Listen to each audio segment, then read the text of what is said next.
Ciao everyone! Welcome to Ana's Passion! Today, share ko sa inyo itong aking new favorite chocolate cake. Quick and easy at sobrang sarap. Talagang kikiligin kayo sa sarap. So yeah, let's get started!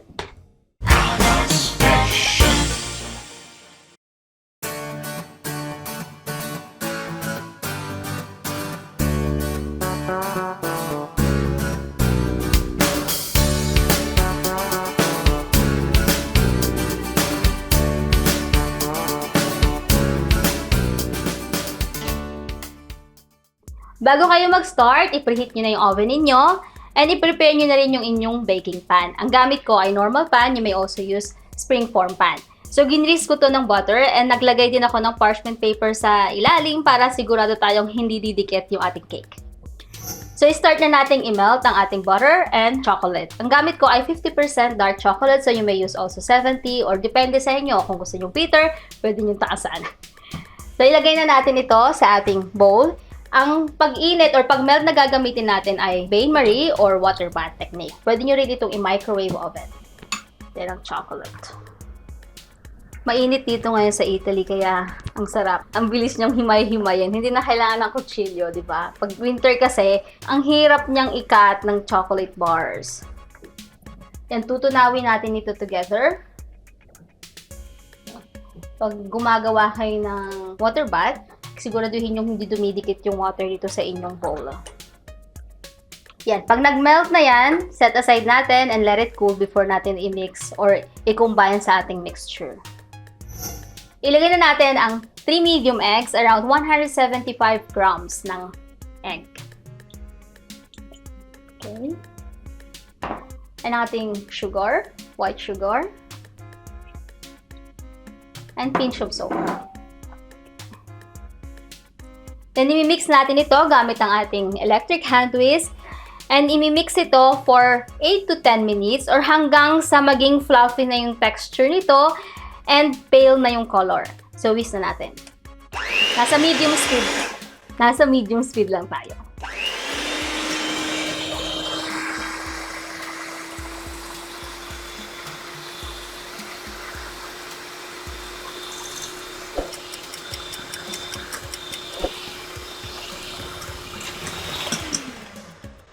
Okay, after 8 minutes, yan. Ganyan na siya. Napaka-pale na ng color niya. So, stop na tayo. Then, ilalagay na natin ang ating room temperature melted butter and chocolate. Okay.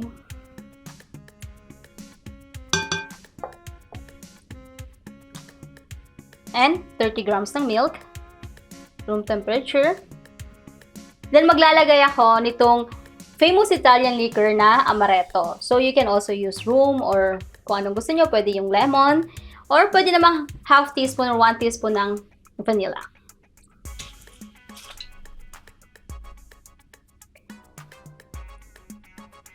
And mix natin ito for 30 seconds.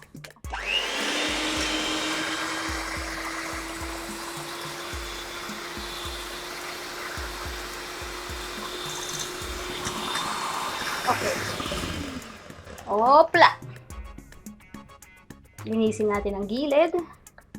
Mix again with spatula. Yan. Pag okay na yan, ilagay na natin ang powder ingredients. Kailangan natin ng sifter. Make sure na isa-sift niyo yung inyong powder ingredients para walang lumps. So, ilagay ang bitter cacao powder.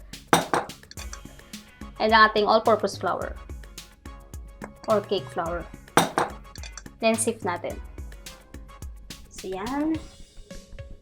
Then, using spatula, mix natin ito gently and carefully.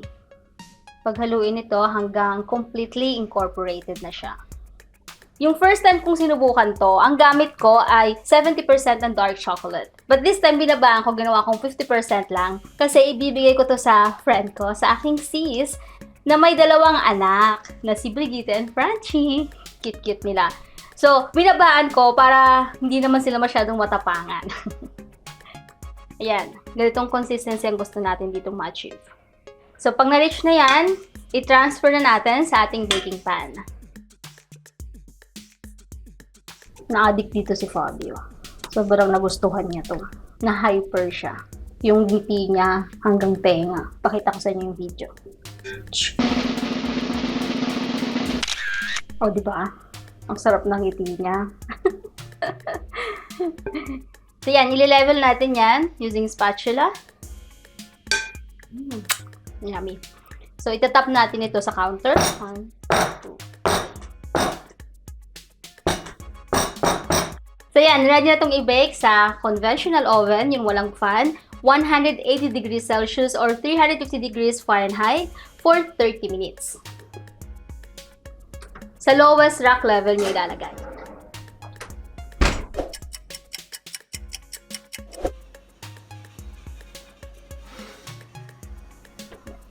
Opla, wow!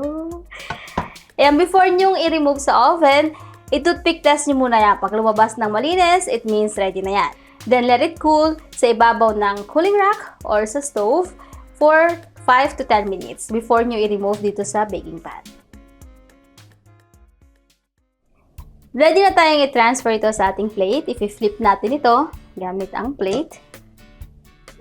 Okay. Yan. Kaya napaka-importante maglalagay kayo ng parchment paper sa ilalim para sigurado kayong hindi didikit. So, pwede nyo itong gawing ibabaw, ito. Pero gusto ko, yung ibabaw ko, yung may crack kasi masarap siya. Para siyang fudgy bar style. So, i-flip ulit natin. Okay. There you have it! So, pwede nyo itong lagyan ng cream sa ibabaw. Chocolate cream, buttercream, or yung chantilly cream. And pwede nyo rin itong gamitin for your layer cake. Pero ako, this time, gagawin lang natin siyang simple. Maglalagay lang tayo ng powdered sugar. So pagka-flip ninyo, let it cool completely before nyo lagyan ng powdered sugar. Gamit ko ay ang aking homemade powdered sugar. So kung gusto nyo mapanood, click nyo lang yung link sa baba.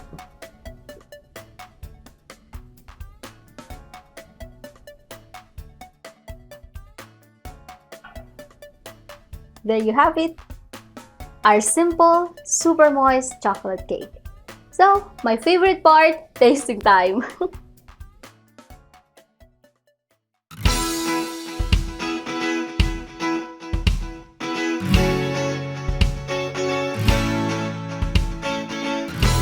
Yan, titigman na natin, husgahan na natin siya. Itong cake na to, simple lang.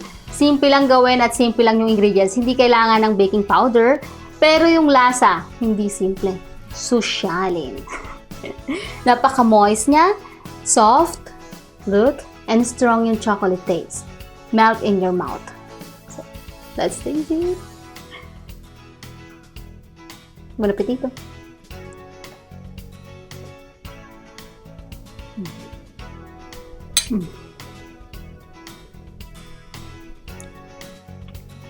Grabe. Sarap. Speechless.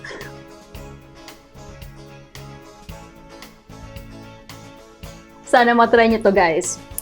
Para ma-feel nyo rin yung nararamdaman ko ngayon. So, thanks a lot for watching. See you in my next video. And if you try this recipe, please leave your comment below and let me know what you think. Ciao for now!